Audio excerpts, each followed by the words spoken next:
ఈరోజు మనం నైతికతే నిజమైన స్వేచ్ఛ అన్న టాపిక్ మీద జమాతే ఇస్లామీ హింద్ వారు నిర్వహిస్తున్న ఈ దేశవ్యాప్తంగా జరుగుతున్న ఈ ప్రోగ్రాంలో ఈరోజు మనం డాక్టర్ ఆయిషా సుల్తానా గారు అసిస్టెంట్ ఎడిటర్ అండ్ రేడియన్స్ మరియు Aura magazine editorial board member మరియు aware trust member Jamaat e Islami Hind Markaz తరపున డాక్టర్ ఆయిషా సుల్తానా గారిని ఇంటర్వ్యూ చేయబోతున్నాం. ఆడపిల్లల మీద, మహిళల మీద జరుగుతున్న అత్యాచారాలు, వాటి మీద మనం నైతికతే నిజమైన స్వేచ్ఛ ఉండాలి, కానీ అది ఎంతవరకు ఉండాలి, ఎంత హాని చేస్తుంది, దాని మీద మనం ఇన్షాల్లా ఈరోజు మనం ప్రోగ్రాం ప్రారంభించబోతున్నాం. అస్సలాము అలైకుం వరహమతుల్లాహి వబరకాతుహు. వలైకుం అస్సలాం వరహమతుల్లాహి వబరకాతుహు. ఆయిషా సుల్తానా గారు, ఈ మన నైతికతే నిజమైన స్వేచ్ఛ, దాని మీద ఈ మొరాలిటీ ఈజ్ ఫ్రీడమ్, ఈ ప్రచార కార్యక్రమం గురించి మీరు ఈ విధంగా వివరించాలనుకుంటున్నారు. అనంత కరుణామయుడు, అపార కృపాశీలుడు అయిన దైవం పేరుతో ప్రారంభిస్తున్నాను. అయితే ఏదైతే మనము ఈరోజు మొరాలిటీ ఈజ్ ఫ్రీడమ్, నైతికతే నిజమైన స్వేచ్ఛ అనే ఈ యొక్క నినాదంతో ఈరోజు దేశవ్యాప్తంగా కూడా ఏదైతే ప్రచార కార్యక్రమం, ఈ ఉద్యమం ఏదైతే నడిపించే ఒక ఉద్దేశం ఉందో, ఇది జమాతే ఇస్లామీ హింద్ అంటే మహిళా విభాగం వారు దేశవ్యాప్తంగా కూడా ప్రతి ఊరిలో, ప్రతి వాడలో, ప్రతి యూనిట్లో కూడా మొత్తం దేశవ్యాప్తంగా కూడా సెప్టెంబర్ 1వ తారీఖు నుండి సెప్టెంబర్ 30వ తారీఖు వరకు ఒక నెల రోజుల పాటు ఈ ఉద్యమాన్ని, ప్రచార కార్యక్రమాన్ని నిర్వహించడం జరిగింది. అయితే దీని యొక్క ముఖ్య ఉద్దేశం ఏమిటి అంటే, కేవలం అత్యాచారాలు లేకపోతే ఆడపిల్లల పైన జరుగుతున్నటువంటి ఇలాంటి సంఘటనలు మాత్రమే కాకుండా అసలు మనిషి అంటే మానవుడు ఏదైతే రోజు రోజుకి అతనిలో నైతిక విలువలు అనేవి దిగజారిపోతున్నాయో, నేడు సమాజంలో అంటే మనిషి ఎంత పతనం అయిపోతున్నాడు. ఒక రకంగా చూసుకుంటే మనము టెక్నాలజీ పరంగా కానివ్వండి, సైన్స్ పరంగా కూడా మనిషి ఎంతో అభివృద్ధి చెందుతున్నాడు. అయినప్పటికీ కూడా ఇంకో పక్కన ఎంత వేగంగా అయితే మనిషి పురోగతి చెందుతున్నాడో, ఇంకో వైపు ఏమవుతుంది అంటే మనిషి తన నైతిక విలువలు అలలో దిగజారిపోతూ ఉన్నాడు. ఎక్కడ చూసినా అన్యాయాలు, అక్రమాలు, దౌర్జన్యాలు, దోపిడీ, ఇలా అత్యాచారాలు వంటివి, ఇలాంటి చెడులన్నీ కూడా రోజు రోజుకి ప్రబలిపోతున్నాయి.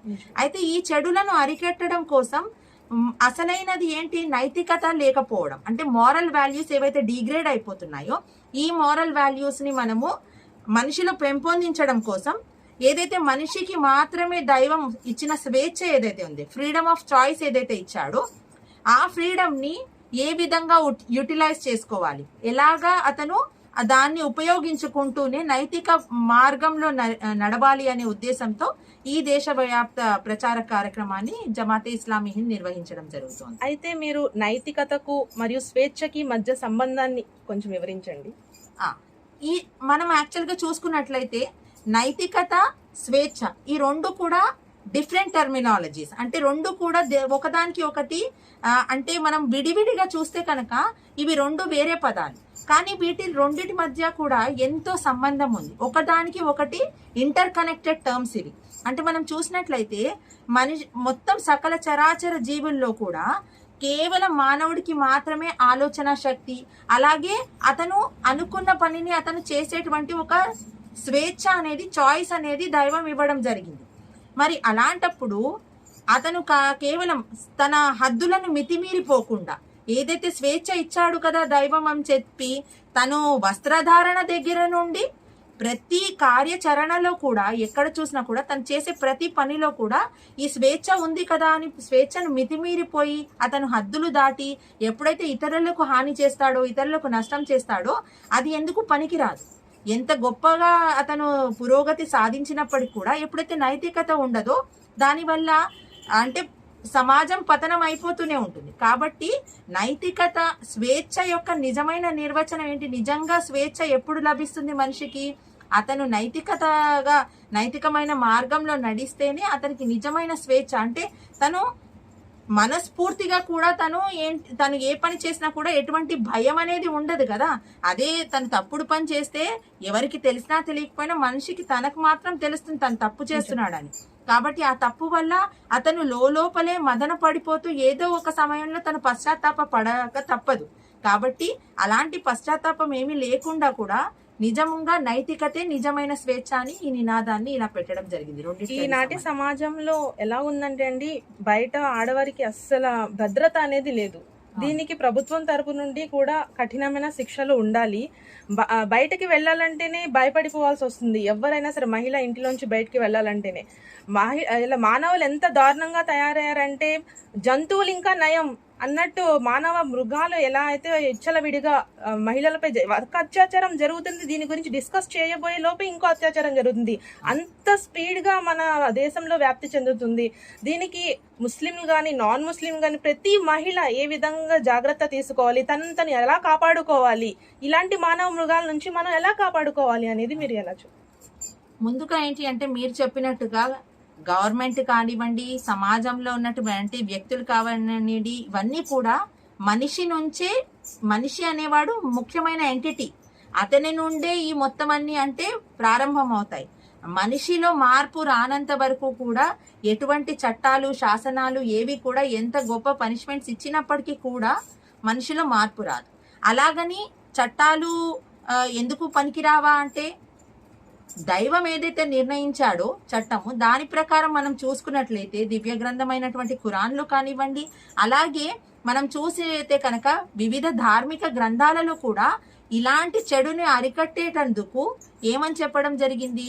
ఎప్పుడైతే మానవుడు మృగంలా మారిపోయి అతను ఎప్పుడైతే స్త్రీలపైన ఇలాంటి తప్పుడు పనులు చేస్తాడో అలాంటి చోట అతనికి కఠినమైన శిక్ష తప్పకుండా నిర్వహించాలి అని చెప్పడం జరిగింది. నిజమే. ఒకప్పటి కాలంలో అరబ్బులో కూడా మహిళని చాలా నీచంగా చూసేవారు. ఎంతో వ్యభిచారం వ్యాపించిపోయిన అప్పటి తరంలో మహాప్రవక్త ముహమ్మద్ సల్లల్లాహు అలైహి వసల్లం వారు 1400 సంవత్సరాల క్రితమే దీనికి కఠినమైన శిక్ష, ఎవరైతే ఒక మనిషి ఆ మహిళపై అత్యాచారం చేస్తారో దానిని రాళ్లతో కొట్టి చంపివేయడం అటువంటి శిక్ష, ఈనాటికి కూడా అదే శిక్ష అమలు జరుగుతుంది.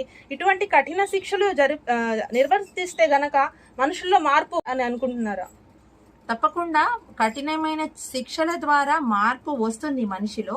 కానీ మనం చూసినట్లయితే ఏవైతే మీరు శిక్షల గురించి వివరించారో కేవలం అరబ్ దేశంలోనే కాదు, రోమ్ లో కానివ్వండి, యూరోప్ లో కానివ్వండి, అవన్నీ కంట్రీస్ కూడా సివిలైజేషన్ అనేది ప్రారంభం కాకముందు మహిళలకి అసలు విలువ అనేది లేకుండా పోయింది. కానీ నేడు ఏంటి అంటే ఏదైతే చట్టాలు, శాసనాలు మన భారతదేశంలో కూడా ఉన్నాయో మనం చూస్తూ పోతే ఆసిఫా, నిర్భయ, ఈ రోజు అభయ, దిశ, ఇలా చాలా రకాలైనటువంటి చట్టాలను మనము అమలులోకి తీసుకొచ్చాము. అయినప్పటికీ కూడా ఏదైతే మనం అంటాం కదా, justice delayed is justice denied అంటే ఎంత లేట్ గా అయితే ఇది దాన్ని నిర్వహించడం అనేది జరుగుతుందో మనిషిలో ఇంకా ధైర్యం అనేది పెరిగిపోతుంది. రెండోది ఏంటంటే ఎప్పుడైతే కఠినమైన పనిష్మెంట్స్, చర్యలు తీసుకోరు వాళ్ళపైన, అప్పుడు ఇంకొకడెవడో ఇలాంటి తప్పు చేసేటువంటి ప్రయత్నం చేస్తాడు. అదే విధంగా సంస్కృతంలో ఏమని చెప్పడం జరిగింది, ముఖ్యంగా భారతదేశం గురించి మన ధార్మిక గ్రంథాలలో ఏమని అన్నారు అంటే యత్ర నార్యేషు పూజ్యంతే తత్ర దేవత అన్నారు. అంటే ఎక్కడైతే స్త్రీలను గౌరవించడం జరుగుతుందో అలాంటి సమాజమే అభివృద్ధి చెందుతుంది అని. కాబట్టి స్త్రీలు అభివృద్ధి అంటే మన సమాజం అభివృద్ధి చెందడం కోసం స్త్రీ పురుషులు ఇరువురు కూడా ఒక రకంగా సమానమైనా కూడా స్త్రీకి ఏదైతే సహజ సిద్ధమైనటువంటి గుణం ఏదైతే ఇచ్చారో, సిగ్గు, బిడియాలు అనేవి ఇవి సహజ సిద్ధమైనటువంటి ఆమె యొక్క ఆభరణాల వంటివి. కాబట్టి అది కేవలం ముస్లిం మహిళలే కాకుండా మనం చూస్తే మన పూర్వకాలంలో ఉండేటువంటి మహిళలందరూ కూడా ఎంతో చక్కగా నిండుగా కప్పుకొని ఒక మంచిగా దుస్తులు వేసుకునేవారు. ఈ రోజు చాలా చోట్ల ఆర్గ్యుమెంట్ జరుగుతుంది, నా దుస్తులు నా ఇష్టం, నాకు స్వేచ్ఛ ఇచ్చాడు దేవుడు, వాడెవరో చూసి వాడి మనసులో ఏదో తప్పు కలిగిస్తే ఎలా. అలాగే చిన్న చిన్న పిల్లల్ని లో ఏం కనిపిస్తుంది అని సైతం వారిని ఇలానే ఎంకరేజ్ చేస్తున్నారు. కానీ ఒకప్పుడు ఆడపిల్ల సాయంత్రం అయితే బయటికి వెళ్ళకూడదని, లేకపోతే నిండుగా బట్టలు, దుస్తులు కప్పుకొని తను బయటికి వెళ్ళాలని, ఇలాంటివి కేవలం ఒక మతంలో ఏదో ఇప్పుడు మనం బుర్ఖాలు వేసుకుని ఇలా కూర్చొని మాట్లాడుకుంటున్నామని మనం చెప్పడమే. సీతాదేవి కూడా అటువంటికే పవిత్రంగా ఉండేది. ఎవరైనా హిందువుల్లో చూడమంటే చూడు సీతమ్మ లాగా ఉందమ్మా ఆవిడ అని చెప్పుకునేవారు. అది అంటే నిండుగా బట్టలు కప్పుకొని ఒక రకంగా అంటే ఒక మోడెస్టీగా ఉండమన్నారు. అంటే ఎప్పుడైతే మనము మన యొక్క అంటే వేషధారణని బట్టి కూడా ఎదుటివాడు మన యొక్క క్యారెక్టర్ ని కూడా అసెస్ చేసేటువంటి అవకాశం ఉంది. ఈ రోజు అంటున్నారు చిన్న పిల్లలు కదా వాళ్ళేం పాపం చేశారు అని. కానీ ఎప్పుడైతే ఒక స్త్రీ నగ్నంగా, అర్ధనగ్నంగాను, నగ్నంగాను ఎప్పుడైతే వేరే వాళ్ళకి కనిపిస్తుందో అది మొత్తం స్త్రీ జాతికి మొత్తానికి సంబంధించిన విషయం. కాబట్టి ఇలాంటి మగవాళ్ళు మృగాలు కూడా ఇలాంటి ఎందుకంటే అత్యాచారాలు చేస్తారు. టీనేజర్ కాదు, ప్రతి చిన్న 9 నెలల పసిపాపని కూడా వదలట్లేదు, 70 ఏళ్ల ముసలి వాళ్ళని కూడా వదలట్లేదు కదండి. అలా అయిపోయింది సమాజం. దాని యొక్క కారణం ఏమిటి అంటే ఎప్పుడైతే యవ్వనంలో ఉన్నటువంటి స్త్రీ నగ్నంగాను అర్ధనగ్నంగాను అతనికి కనిపిస్తుందో ఆమె పైన ఒకవేళ అవకాశం దొరకనప్పుడు ఇలాంటి పసిపాపల పైన వృద్ధుల మీద కూడా ఇలాంటి అత్యాచారాలు చేసేటువంటి అవకాశం ఉంది. కాబట్టి మనిషిలో ఎప్పుడైతే నైతికత అనేది ఉండదో, అతని మనసులో ఎప్పుడైతే ఇలాంటి నైతిక భావాలు అనేవి ఏర్పడవో, కేవలం అత్యాచారాలనే కాదు ఎటువంటి చెడు పనైనా కూడా అతను చేయడానికి ముందుకు సాగుతూ ఉంటాడు. జీవితంలోని ఈ నైతికత పాత్ర గురించి మీరు ఏం చెప్తారండి? ఒక్క మాటలో చెప్పాలి అంటే నైతికతే అసలు నిజంగా కూడా జీవితంలో ప్రతి చోట ప్రతి మనిషి అడుగు అడుగున కూడా నైతికతే అతని యొక్క నైతికతే నిజమైన పాత్ర పోషిస్తుందండి. ఎందుకంటే ఒక ఇంగ్లీష్ కొటేషన్ చెప్తూ నేను నా మాటను ముగిస్తాను. ఏంటి అంటే నైతికత అంటే మొరాలిటీ. ఎప్పుడైతే ఈ మనిషిలో మోరల్ వాల్యూస్ అనేవి ఉండవో అతని క్యారెక్టర్ అంటే అతని యొక్క తన క్యారెక్టర్ అనేది పతనం అయిపోతుంది. కాబట్టి ఏమన్నారు, if you lose money you have lost nothing, if you have lost your health you have lost something, but if you have lost your character you have lost everything. కాబట్టి ఈ నైతిక విలువలు ఎప్పుడైతే మనిషిలో పతనం అయిపోతాయో అతనికి అంటే ముందుగా మనిషి మనుగడ అనేది ఈ సమాజంలో చాలా కష్టమైపోతుంది. ఇది ఒక దుష్ప్రభావాన్ని ఏర్పాటు చేస్తుంది. కాబట్టి నైతికతను ప్రతి అడుగులో చేసే ప్రతి పనిలో కూడా ఎప్పుడైతే మనిషి నైతికంగా ఆలోచిస్తాడో ఈ సమాజం ఒక సుందర సమాజంగా సభ్య సమాజంగా తీర్చేటువంటి అవకాశం, ఎప్పుడైతే ప్రతి మనిషి మారి అతని నైతిక విలువల ప్రకారం జీవిస్తాడో అప్పుడు తప్పకుండా ఈ సమాజం కూడా అభివృద్ధి చెందుతుంది. చాలా చాలా కృతజ్ఞతలండి. మీ అంత విలువైన సమయాన్ని మా కోసం కేటాయించినందుకు చాలా చాలా కృతజ్ఞతలు. అస్సలాము అలైకుం వరహమతుల్లాహి వబరకాతు. అలైకుం అస్సలాం వరహమతుల్లాహి.